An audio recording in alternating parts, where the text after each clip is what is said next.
Good morning and welcome to another edition of the National Newspaper Publishers Association's Let It Be Known. It is Tuesday, May 17th, 2022. The racist ideology that has swept onto the mainstream is a motivating factor in the supermarket shooting that killed 10 people in Buffalo, New York. Most of the victims were Black. Ideas from the great replacement theory filled a racist manifesto by the self-avowed white supremacist Peyton Gendron, the 18-year-old who targeted Black people in the May 14th rampage. So what is the great replacement theory and when did it begin? Simply put, it's a conspiracy theory says that says there's a plot to diminish the influence of white people. Racist white people have forever held this goal, which they have been achieving both through the immigration of non-white people into societies that have largely been dominated by white people, as well as through simple demographics, with white people having lower birth rates than other populations. But many have pointed to the so-called white nationalists who marched at a Charlottesville, Virginia rally that turned deadly in 2017 and chanted, "You will not replace us." Many Republicans allege that Democrats are encouraging immigration from Latin America so more like-minded potential voters replace so-called traditional or white Americans. They have led efforts to intimidate and discourage Black people from voting, or, in their view, replacing white voters at the polls. This behavior dates to the Reconstruction era after the 15th Amendment made clear suffrage couldn't be restricted because of race. In the modern era, most experts point to two influential books: The Turner Diaries, a 1978 novel written by William Luther Pierce under the pseudonym Andrew MacDonald. It's about a violent revolution in the United States with a race war that leads to the extermination of non-whites. The FBI called it a Bible of the racist right. An American University professor agreed. His name, Kurt Braddock. He says that the polarization and extremism research and innovation of white supremacists continues. He's Renaud Camus, a French writer who published a 2011 book claiming that Europe was being invaded by Black and brown immigrants from Africa. He called the book La Grande Replacement. A conspiracy's name was then born.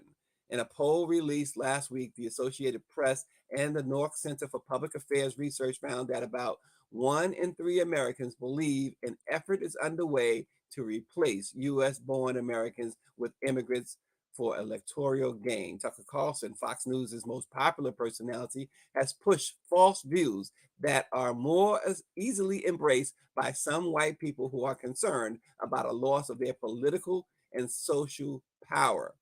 I know, this is a quote, I know that the left and all the gatekeepers on Twitter become literally hysterical if you use the term replacement, if you suggest the Democratic Party is trying to replace the current electorate.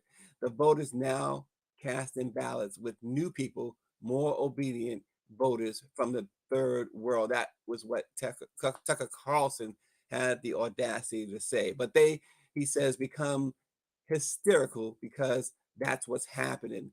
Actually, let's just say it. That's true, he claimed. A study of 5 years worth of Carlson's show by the New York Times found 400 instances where he talked about Democratic politicians and others seeking to force demographic change through immigration.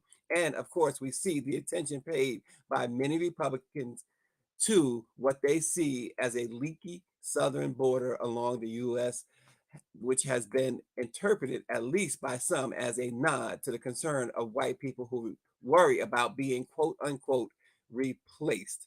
House Republican Conference Chair Elise Stefanik's campaign committee was criticized for an advertisement that said, quote, radical Democrats were planning a permanent election insurrection by granting amnesty to undocumented immigrants who would create a permanent liberal majority in Washington. The Buffalo shooter's purported written diatribe and some of the methods indicate he closely studied the manifesto of another mass shooting, and he inscribed the number 14 on his gun, which experts says is shorthand for a 14-word white supremacist slogan. Let's discuss that and more this morning with Dr. David Childs, a professor who teaches courses in social studies, methods, race, and ethnicity, ReShonda Tate Billingsley, and Aswad Walker of the Defender Network. And joining us also is the president and CEO of the National Newspaper Publicists Association, Dr. Benjamin F. Chavis Jr. Good morning, everyone. Good morning. Good morning. It's good to see you all. Dr. Childs, I'm going to go right to you because we're going to start off with this idea of this replacement theory. We talked about this yesterday. So what we want to do really today is move the ball forward. The thinking of being replaced, it has scared people like Tucker Carlson. It's scared people like Mitch McConnell and others. Talk about that in the context of what African Americans now face. And I appreciate you laying out the historical framework. My work is as a historian, and since the founding of this country, the rule has been white supremacy. That is, whiteness is best, the way European Americans speak, their ideologies, and what is happening as the country becomes increasingly more diverse, and it looks like they're becoming the minority numerically, and people are becoming violent, and some scholars call it white rage. And there's this idea of a loss of power. You hit the nail on the head. There's a loss of power, and folks are going crazy about that. They are attacking the school systems, critical race theory, the critical race theory rhetoric that's going throughout the various state laws. Then, of course, the recent atrocities, the killings, the targeting Asian folks, targeting Black and brown folks. But moving forward, we must, one, do what we're doing now, shine light in the darkness and bring awareness to what is going on. I've been doing this work a long time, and I know others in the room have as well. And people sometimes label this work as extremist and alarmist. But a lot of the things we've been researching and shining the light on and reading about for years are coming out to light. And it's so interesting. We thought we were perhaps further along in terms of race relations. And seems like we've been pushed back several decades with some of the things we're seeing. But educating our students, bringing awareness, African American history, bringing that more into the curriculum. I work with school districts. My home department is the College of Education, and we've been really fighting to diversify the curriculum, and starting from kindergarten. Part of the challenge is we've gotten a whitewashed American history. And so therefore people think history is just focusing on European American folks, but African American history is American history. So that's a good start, starting with our classrooms, starting with the children in kindergarten, et cetera, and so forth. Yeah, we certainly want to start there because, again, Dr. Chavis always says, and he's been proven right time and again, that racism is taught to these young ones. This young person, he was 18 years old and decided Right. that he had all of this hate. Assad, I know that one of the things, again, speaking of Dr. Chavis, I'm talking about Dr. Chavis like he's not here, but Assad, Dr. Chavis always talks about voting. But these folks are now coming into our neighborhoods, right? And there's a thought, and not that in any way the NMPA and Dr. Chavis again is here, does not promote any type of violence at all. But at some point, you're gonna have these younger Black and brown people start to shoot back. Well, historically, we remember the Red Summer of 1919. One of the things that marks that summer was we literally did start fighting back. Um, uh, the the poet Claude McKay from the New Negro movement, the Harlem Renaissance, wrote a poem. If we must die, let it not be like dogs, where we just sit back and let folk like this army march into our community and just rape, pillage, and destroy our women, our children, etc. Um, we have to do something. Um, and my brother mentioned White Rage, and that's one of my favorite books, Dr. Carol Anderson, and she points out that every time historically that there is a perceived benefit given to black people, it doesn't even have to be real. If white people think that black folk are getting something, they respond with either physical violence or political violence. And there has to be consequences. I mean, if folk can continue to slap, beat, kick, etc., and get away with it, they will just continue to slap, beat, and kick until there are some consequences. And I know you're not calling for violence. That's not what the conversation is about. But the violence coming to our community has not stopped. You can go all the way back to the Devil's Punch Bowl in Natchez, Mississippi, where a reported 20,000 black lives were lost, and this was led by the Union Army that was supposed to be, quote unquote, our liberators. The post-Reconstruction era, where lynching, the book 100 Years of Lynching just kind of lays all that out. The Rock Spring Massacre in Wyoming, the Wilmington coup in 1898, where a city, a black and white government was elected, democratically elected, and a group of white folk in Wilmington, they didn't like the results. And so they took to arms. And one of the first places that they attacked was the black press, because the brother that ran the newspaper in that city was one of the leaders and just letting folk know what time it was. But they literally killed folk, ran them out of government, and the people who led the coup, they became the founders of the city. They became the heroes, the ones whose names are on the parks and on buildings and on streets. The Atlanta riot of 1906, East St. Louis in 1917, Camp Logan right here in Houston, Texas in 1917, Tulsa, Elaine, Arkansas. And I haven't even started talking about the COINTELPRO war against black movements, the literal killing, assassination of Bobby Hutton, Fred Hampton, James Meredith, Medgar Evers, Malcolm X, Martin Luther King, and the war on drugs. We could go on and on and on about the levels of violence that have been heaped upon us. And we haven't even got to folk like George Floyd or Sandra Bland, but the drum just keeps on beating, and it seems to keep on beating against our heads. Yeah, and ReShonda Tate Billingsley, Aswad just walked us through some history there, and if you know that old saying, it's true. If you ignore your history or are not aware of your history, you're bound to repeat it. What must be done at this point? He went all the way from Reconstruction to George Floyd. Now where do we go? Now that we have this situation in Buffalo, where are we going now, ReShonda? You know, we don't just have a hate problem. We have a refusal to believe there's a hate problem. I did a TV show here in Houston yesterday, appearance with a lot of conservatives, and they completely disavow the hate of the Buffalo shooter, but they disengage from the reality that creates those type of situations. The good white folks want to make this an isolated incident, and they in no way tie it to hateful rhetoric. And we see that a lot. And I see the movement forward being slow because there's a refusal to recognize it. Every single conservative on that show was like, oh, that's an isolated incident. He didn't feed into hateful rhetoric. We can't quantify the whole totality of the white experience. And especially they get defensive with conservatism. But it really is, the hateful rhetoric is what is fueling the fire for the crazy people like the Buffalo shooter. Yeah, and you know, again, Dr. Chavis, want to go to you now because the idea is to what do we do from here? I mean, you are very experienced in it's all the things that Asad was saying. You know, you were in the trenches, have been in the trenches. He even mentioned Wilmington, you know, your hometown. But where do we go from here, Doc? I think you're on mute, Dr. Chavis.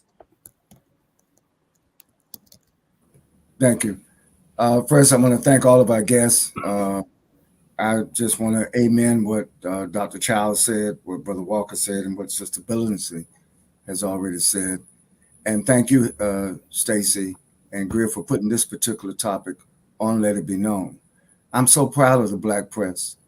When Brother Walker mentioned the Wilmington massacre, there's only been one successful coup d'etat in the United States. And that was in 1898.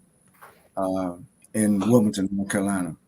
What they tried on January the 6th, last year, was an attempted coup d'etat in Washington, D.C.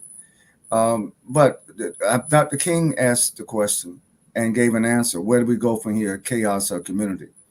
But let me just say, before I start talking about Dr. King's solution as a beloved community, I think that I was just making some notes, preparing for today.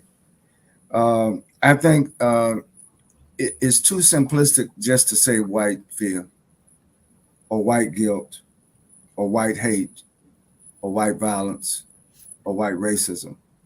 It's a complexity. And I think that all of what we need to do is to, and keep in mind, the problem of racism in America is just not a black people's problem. It's a white people's problem. Nobody is born a racist. And I don't think the guy in Buffalo who did the shooting was crazy. I think he was well inoculated and trained, and his level of preparation. This is premeditated murder. This is not something where somebody is just half crazy, go get some weapon and start shooting people. This was planned. Then he live streamed it on social media. He wanted the world to see it, which was a call to arms to others. All these things are linked. But I think what Dr. Childs says is part of the solution. We have to re-educate America. And, I'm also a preacher. I would use when the mayor of Buffalo and the police commissioner of Buffalo said this was pure evil. Well, okay, well, what do we do about evil? I think America needs an exorcism, and I don't mean a spiritual exorcism. I mean an educational exorcism, a political exorcism, a cultural exorcism. All these people are young racists are being raised up. White supremacists are being raised up. There was one study that came out that said that young people today are less prejudiced than their grandparents. But the problem now is that because of the way social media and other communication tools are being used to educate white supremacists, to culture them, to cultivate them, there's a whole community. Tucker Carlson is an accomplice to what happened in Buffalo. Fox News, I'm going to call them out. Fox News is an accomplice, and I think that Brother Malcolm used to teach us that you can't get a solution if you don't understand the problem. And I think the problem is systematic, it's institutionalized. However, I would say this, the problem is not insurmountable. I think what some of the things that our guests are recommending we should do, and I do believe that our community has a right to defend itself. I think our community has a right for self-determination. I think our community, that's why the Black press is so important as we celebrate the 195th year of the Black press this year. I'm so proud of all of our Black newspapers who, despite the bombings, despite the burnings, despite the dynamite, despite the religions, we're still publishing truth to power, even in 2022. Yeah, and Dr. Childs, you're a professor over in Northern Kentucky. Students, no matter where you go, whether you're at Northern Kentucky, whether you're at the HBC, anywhere, or Black students have to have questions. Talk about, if you can, some of the concerns that perhaps you have been confronted with by your students in the wake of not only this incident, but other incidents of like kind.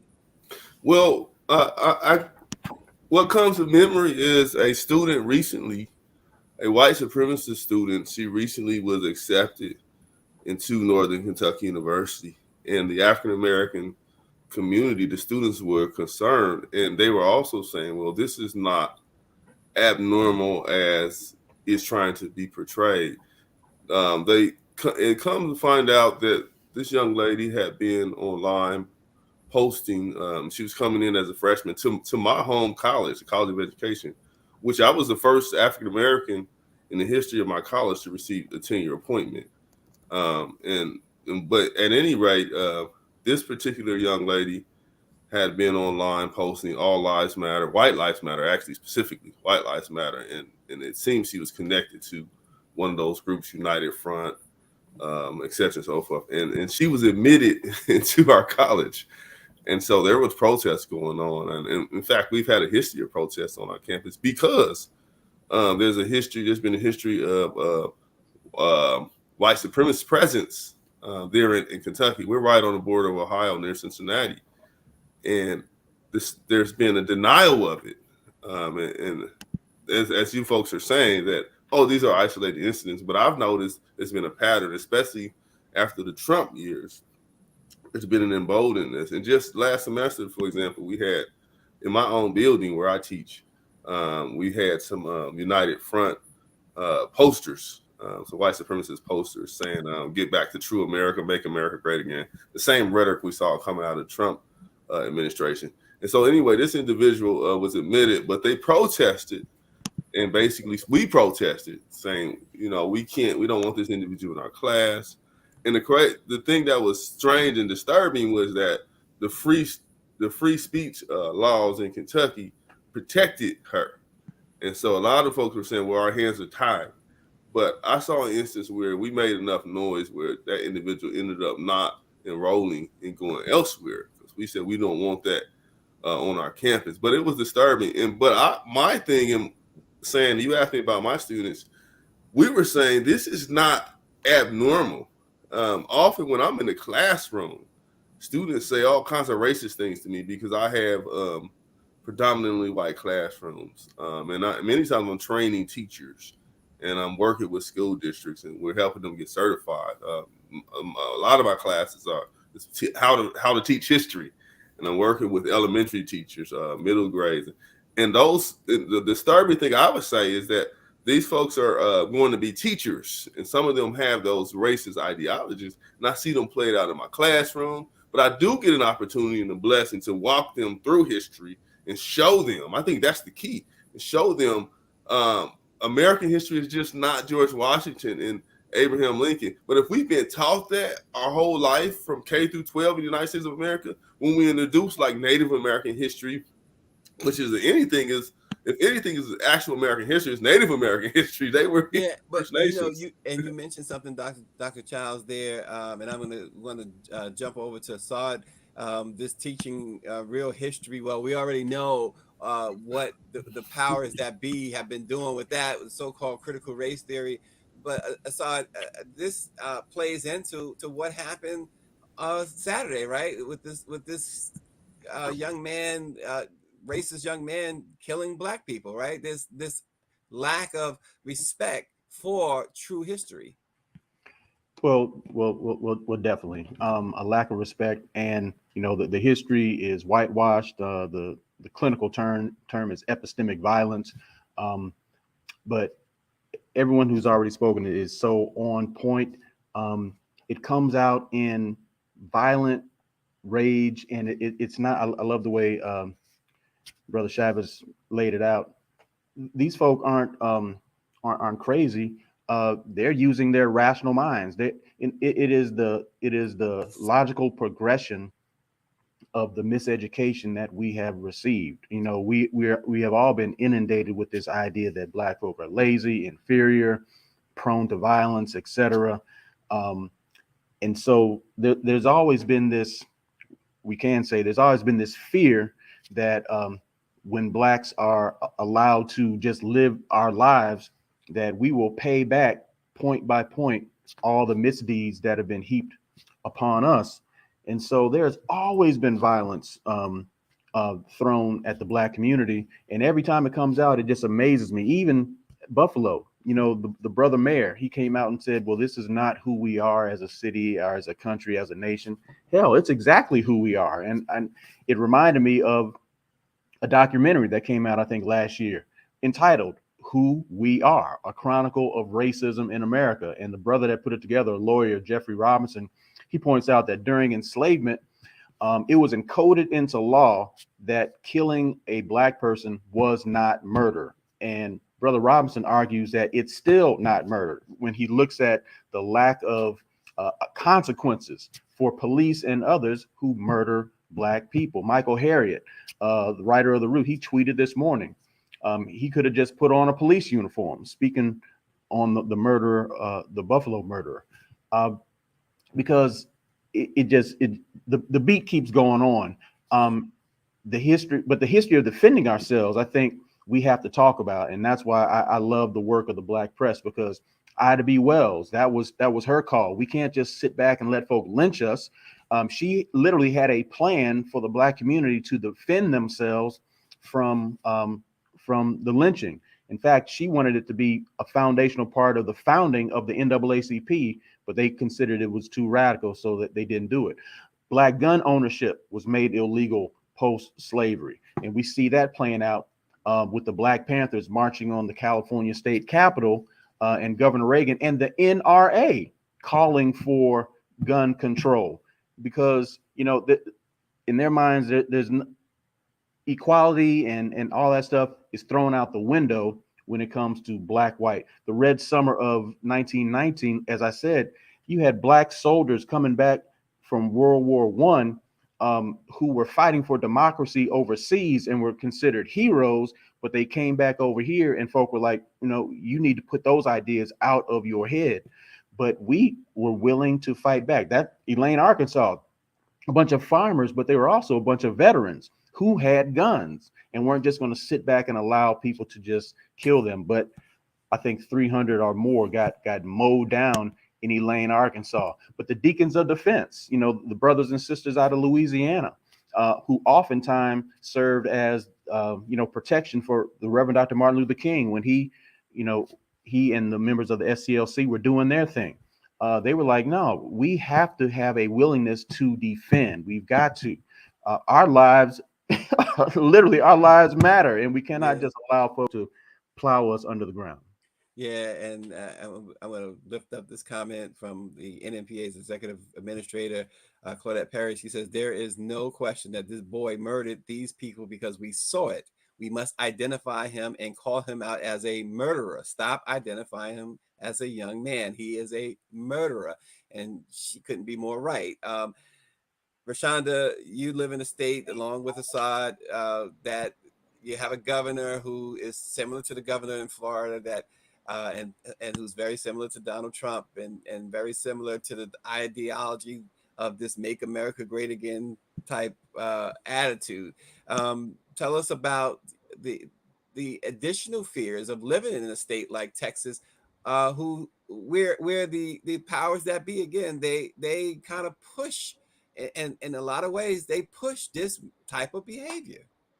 They push it. They don't outright encourage it, but through their actions and through their policies, they're feeding into it. One of the things that I look at when I look at someone like the Buffalo shooter and watch him so just easily arrested, and then I can't help but think about folks like unarmed folks like Tamir Rice and Breonna Taylor who get killed, and you can have white shooters gun down, 10 people in broad daylight, and they are taken away easily. That's all a perception. Implicit bias is real.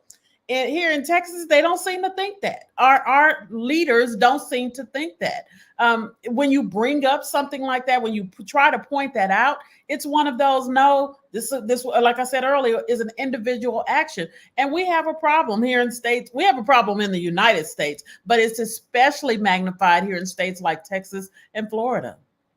Yeah, this kid is pleaded this, as Miss Perry said, this murderer has pleaded not guilty. Now he's entitled to a defense. We saw in Kyle Rittenhouse case, we saw the picture there of Kyle Rittenhouse a little bit ago. We saw where you had celebrities, including the president, support his actions. He shot people, and he had the support of a lot of celebrities. They raised money for his defense, and then he had a judge. And this is what, and I guess I'll go to you, Dr. Chavis, on this. But he had a judge that was not only, you can't say sympathetic, but a judge who acted. If you didn't know any better, you thought that was his grandfather. Well, the judicial system is part of the problem. The police system is part of the problem. The correctional system is part of the problem. The political system is part of the problem. All these systems interact and reinforce white supremacy. And again, what Dr. Childs and Aswad and Sister Billingsley said, they're all, feed what we have today in 2022. But as I do on each show, I remind us we cannot allow this type of violence, this type of murders that happen, these lynchings that take place, to make us less potent, less vocal, less active, less involved. If anything, we have to be able to translate our rage, our disgust, our anger, our pain into a constructive modus operandi that changes things. The reason why a lot of these white supremacists are kind of off the hook is because they know the demographics are changing. Texas should be a blue state, not a red state. Florida should be a blue state. And it's not about Democratic Republican. It's about people of color coming together and defining their future destiny without the retardants, the retardation of white supremacy, without the suppression of white supremacy. But the problem is, some of us, I'm just going to tell you, some of us in our own community repress ourselves. We don't go out to vote. We don't register. We talk smack when something happens, but we don't do anything. If any person of color is listening to this program, if you're not registered to vote, if you don't get up off your behind to go to the polls, this is even today is election day in North Carolina and in Pennsylvania. And I guarantee you there's some brothers and sisters right now who are not going to vote because they don't think their vote counts. And before we close, I want to bring back our guests and give them just a last thought. Dr. Childs, we'll start with you. Final thought about moving forward in this climate.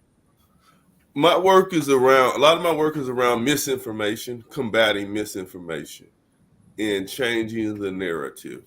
And so that's why I appreciate the Black press in this particular show and what the guests have said, Mr. Walker, Sister Billingsley, Doc, Mr. Brown, just re-educating folks. There's the downfall of social media is the vast misinformation that people have access to. People don't know how to do research. They will Google something and believe it. And that's where, like, replacement theory, it keeps replicating itself because individuals keep hearing it and they're picking it up as the truth.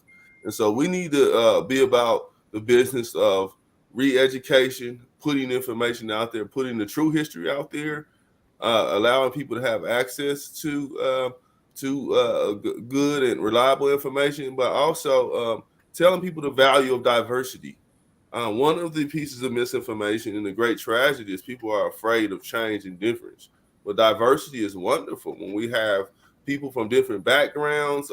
African Americans in particular have so much to contribute to society, but some folks are so afraid of being fearful and scared about what African Americans might do, retaliation and all that. They're not appreciating the value that we bring to our society. So let's keep trying to educate the children and our family members and getting people to vote, educating people about the voting process. A lot of people don't even realize they have to register to vote. And then most people just, when they do vote, and I'll leave with this, they participate in the national election. But we need to be involved in the local election, the midterm elections, voting for county commissioners, voting for mayors. All these people at even the local level can bring about change. And that's the way forward. Education. Yeah, Dr. Childs, thank you for that. Aswad, I want to go to you next. Your thoughts on moving this ball forward. One, it's got to be a balance of power. The level of violence against Asians in this country used to be astronomical. We forget that, but it didn't increase until members of the Asian community began to gain institutional power. Here in Houston, the Vietnamese community are powerhouses in terms of real estate. But nationally, China, Japan, they own entire industries here in the United States. And because of their institutional power, the level of violence against the Asian community just dipped tremendously until the Trump years. But we have to think about that. We have to stop trying to always get into someone else's house and start building our own darn house. And also, I would say we've got to remember what our parents taught us. You know, back when we were children, you know, if there was some bully messing with us and we came home crying, uh, and I know I'm not alone in this, our parents, you know, we come home looking for sympathy. Our parents say, Negro, don't ever come home crying like that again. If someone puts their hands on you, you got to put the fear of God in them. And whether that fear of God comes, like Dr. Shavers is saying, with our voting power or some other level of fear, that has got to be there, because it is not, no one is fearful of consequences coming, and they can just mistreat us, and they will continue to do so until they feel like they will have consequences and repercussions for their actions. Yeah, consequences. ReShonda, we'll close with you. You know, it all boils down to one word: vote.